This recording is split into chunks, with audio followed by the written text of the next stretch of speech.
Olá, cabra macho, seja bem-vindo a mais um podcast Homem de Verdade. Esse que vos fala, pastor Flávio Varela Torres. E temos aqui como convidado muito especial o nosso pastor Josué Brandão.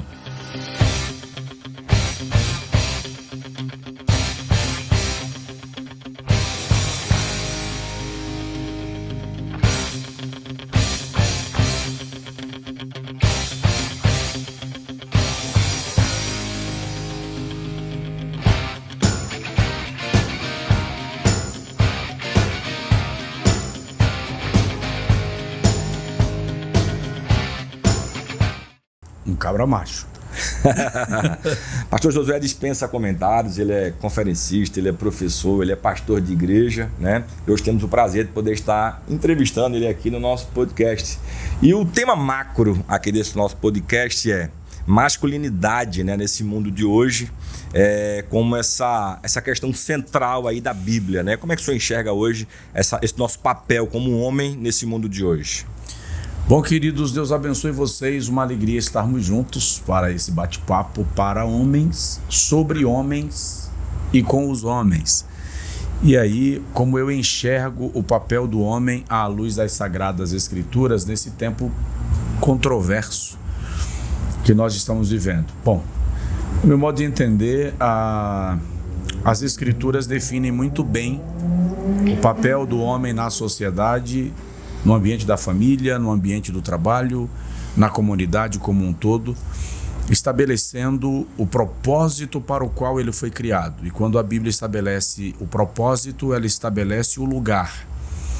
Quando nós compreendemos propósito e lugar, então nós conseguimos desenvolver o papel para o qual fomos criados com mais leveza, com mais liberdade, com mais fluidez. O senhor costuma ensinar nas suas pregações diversas, né, aí no canal do YouTube, igreja, etc., que o homem ele possui três características como primazia da sua vida: liderança, proteção e provisão. Nesse mundo de hoje que a gente vive, o senhor enxerga que o homem tem dificuldade de exercer esses três papéis à luz da Bíblia? Bom, nós estamos enfrentando a seguinte dificuldade. Com a ascensão da mulher na posição de autoridade, no mercado de trabalho, a sua posição dentro do ambiente da família, de algum modo, ao longo do tempo, o homem não foi treinado para essa mudança radical no cenário. E essa mudança radical de cenário não tem que ser necessariamente inversão de papéis, substituição, mas está sendo visto como inversão de papéis. Quando a gente visualiza esse processo, e eu vou até chamá-lo de processo evolutivo, quando a gente analisa esse processo evolutivo com a percepção de inversão de papéis e até a percepção de competição, de concorrência, medição de força, o velho e cansativo jargão da guerra dos sexos, aí nós encontramos um entrave. É preciso que o homem compreenda que o seu papel de governo, de proteção e de provisão é inalterado.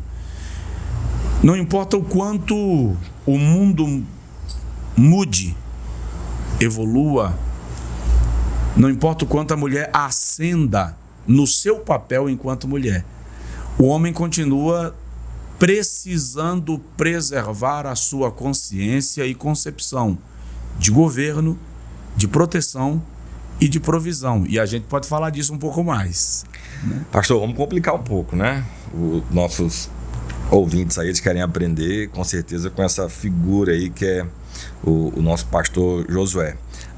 E o papel aí de líder, né, do homem no que se refere a esse aspecto de sacerdote do lar? Hoje a gente vê que tem se interpretado de forma diversa isso, até mesmo como um papel impositivo, machista desse papel do homem, que é um princípio bíblico de que o homem ele é o sacerdote do lar. O que o senhor consegue trazer para a gente aí de pontos positivos dessa ordenança, né? Bom, vamos lá. Primeiro, toda vez que a autoridade precisa ser imposta, ela perde o status de autoridade e ganha o status de autoritarismo. a autoridade não precisa reivindicar a sua presença. A autoridade tem a sua presença reconhecida pelo próprio mecanismo da autoridade. Agora vamos entender o seguinte: o homem pode ser líder sem ser impositivo. É óbvio que essa liderança é uma construção que se dá na medida que nós a exercemos. A Bíblia Sagrada, e para mim o livro que mais e melhor define essa questão de liderança e autoridade é a Bíblia. Ela deixa muito claro para nós que a autoridade existe em níveis distintos. Por exemplo, Deus cria o homem e diz: governa, gerencia, guarda, cultiva. O homem está sozinho quando Deus lhe dá essa designação. E aí nós temos na hermenêutica um princípio chamado de princípio da primeira citação. Então, a primeira citação estabelece o homem como autoridade. E dentro do campo da autoridade, tempo também é posto, ou seja, ele chegou primeiro. O apóstolo Paulo, na primeira carta aos Coríntios, capítulo 11, quando defende essa posição de liderança do homem, também argumenta assim: porque primeiro foi criado o homem e depois a mulher. Mas aí no mesmo texto, Paulo diz assim: nem por isto seja o homem independente da mulher, e nem a mulher independente do homem. Então, Paulo parece que vai construir um pensamento de supremacia do homem, e ao mesmo tempo ele vem e faz um ponto de: calma lá. Ela tem um papel importante nessa ambiência de governo espiritual do mundo. E que papel é esse? O próprio Criador estabelece quando ele vê o homem governando, gerenciando, guardando e cultivando, mas o homem está só. Então o Criador diz: não é bom que o homem esteja só, far-lhe-ei uma adjutora, aquela que sustenta, uma auxiliadora, aquela que percebe, que lhe seja idônea, aquela que se lhe opõe, aquela que se lhe contrapõe. E opor ou contrapor ali não é competir, é forçar o equilíbrio no processo da gestão desse sistema que nós conhecemos como mundo. Então, Deus deixa muito definido esse papel da mulher no processo e, incrivelmente, à luz das Sagradas Escrituras, embora algumas mentes vazias tentem deturpar isto, esses papéis não se confundem, nem se atropelam, nem se confrontam. Pelo contrário, se completam. Aí quando a gente lê, pastor Flávio, Mateus capítulo 12, Jesus diz assim: quem recebe um profeta na qualidade de profeta receberá galardão de profeta. Quem recebe um justo na qualidade de justo receberá galardão de justo. E quem der um copo de água fresca a um desses pequeninos não perderá o seu galardão. Embora o assunto não seja aqui a relação homem, mulher, autoridade, governo, nós temos aqui claramente revelado 3 níveis de autoridade: profeta, justo, pequeninos. Isso não é uma invenção, não é um texto isolado? Vou dar mais 2. Forte, hein? Mateus capítulo 8, versículo 8 e 9. Chega um centurião para Jesus. O que é um centurião? Um delegado que comanda entre 100 e 200 homens. E ele diz a Jesus: o meu servo está doente e eu rogo que o Senhor o cure. E Jesus diz: eu irei e o sararei.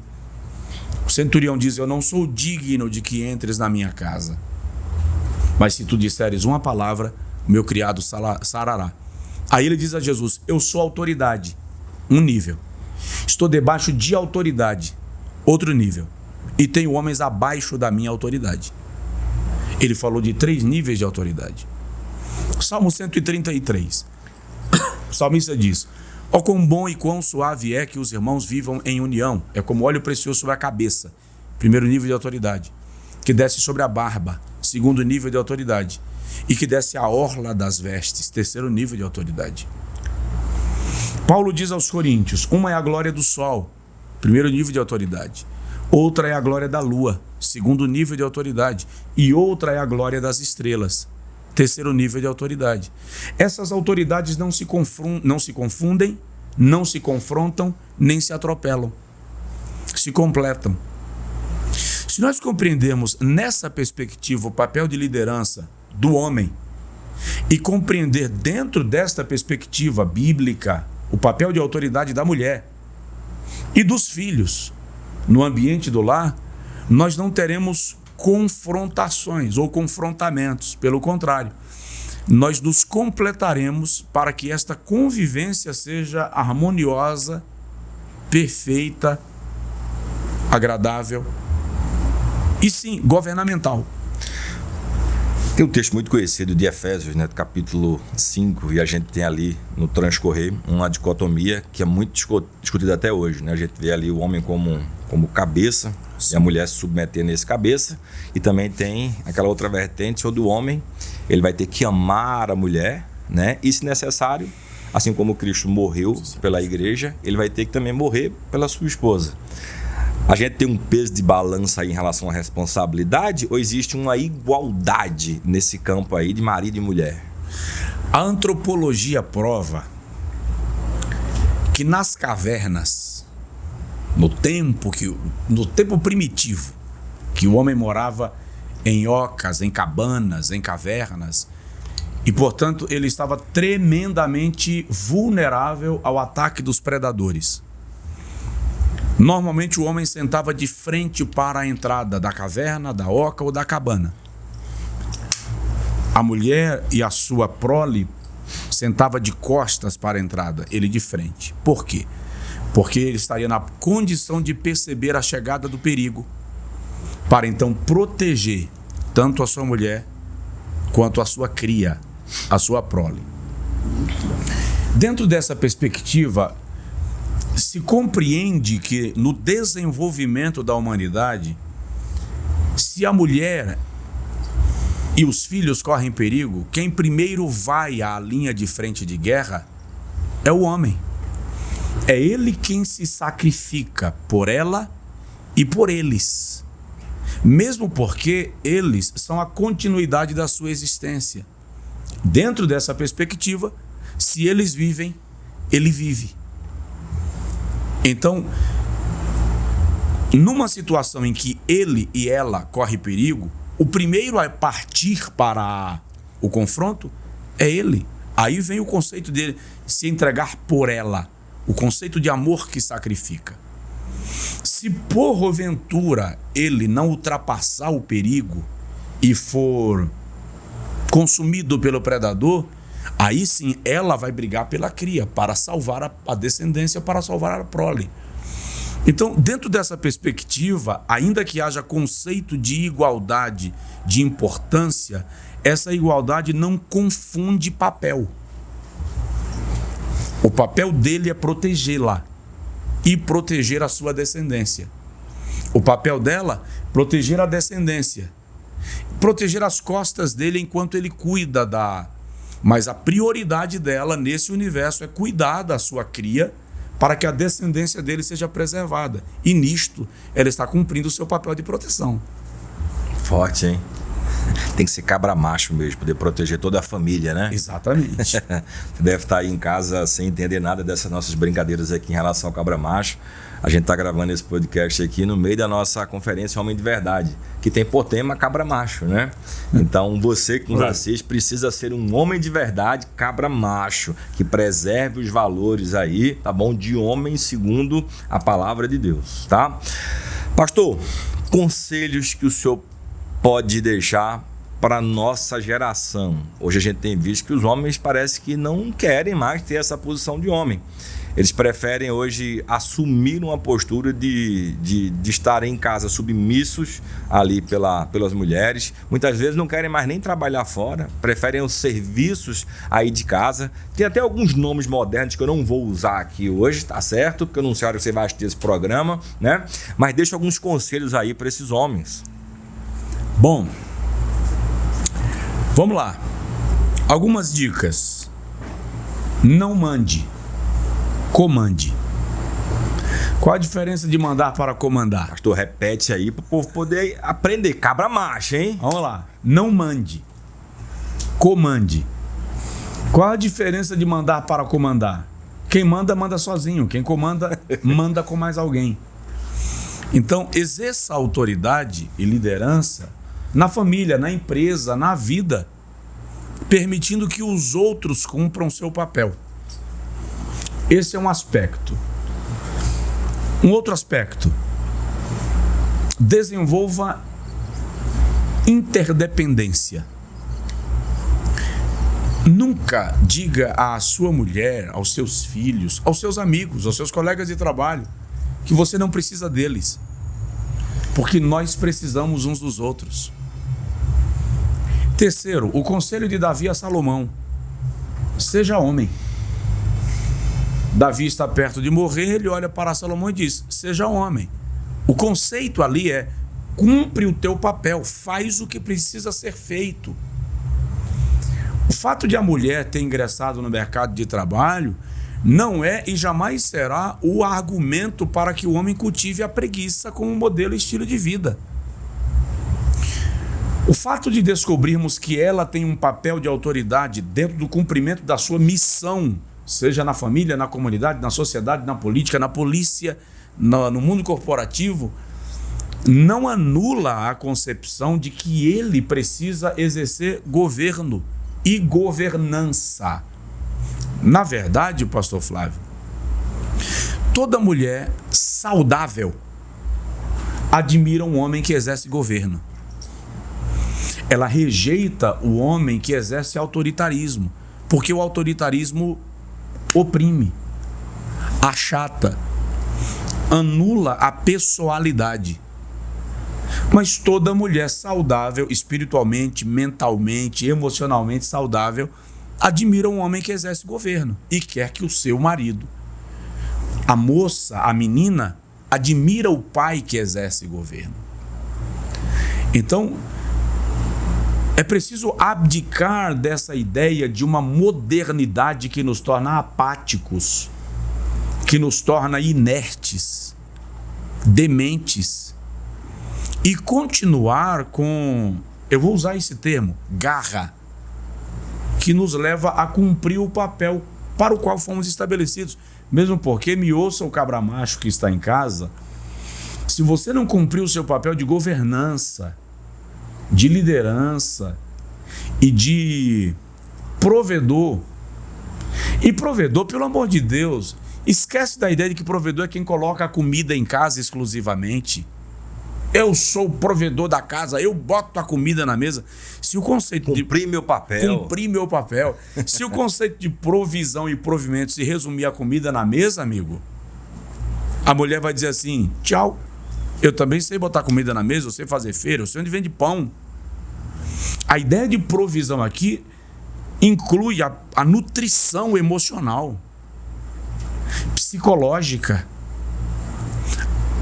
a provisão da segurança, da estabilidade, da esperança com uma visão de futuro. Tudo isto é papel do homem cumprir e desenvolver. E se você, cabra macho, não alcançar essa meta que é pessoal, é individual, você vai viver frustrado e vai morrer frustrado. Então, desculpa, dá licença, levanta do sofá, tá? Sai da cadeira da inércia, termina de lavar os pratos e vai fazer alguma outra coisa que corresponde com o teu papel de governança. Tem um texto de Paulo, né, que ele fala que quem não quiser trabalhar, que também não coma, né? Ele termina lá falando que tem muitas pessoas que vivem, por não ter o que fazer, vivem falando da vida alheia, né? Sim. Ou seja, Tessalonicenses. Precisam ocupar seu tempo naquilo que ele foi chamado para poder exercer como papel ali de homem. Vamos recapitular para a gente poder encerrar com chave de ouro aqui. Os papéis do homem: liderança, né, que o senhor falou, proteção e provisão. Provisão. São os 3 pilares aí para que você possa entender de que você precisa exercer esse papel dentro da sociedade, né? E que você possa também exercer esse papel como sacerdote aí do seu lar. Pastor, para poder finalizarmos aqui com chave de ouro, quero lhe agradecer muito a sua presença, não só no nosso evento, né, do Homem de Verdade, mas também no nosso podcast, né, Cabra Macho. Termina para a gente aqui, deixando um conselho, né, para esse homem, para esse jovem, adolescente e às vezes um senhor idoso que nos assiste aí, que nos escuta. Ish é a palavra hebraica que define o termo homem. Ish. Por incrível que pareça, esse termo não é usado antes da criação da mulher.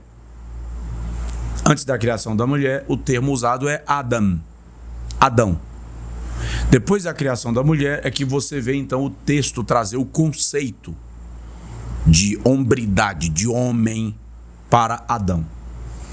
A minha palavra final para você é: na palavra Ish está uma pequena letra do alfabeto hebraico, Iod ou Yud, que é uma letra que compõe o nome de Deus.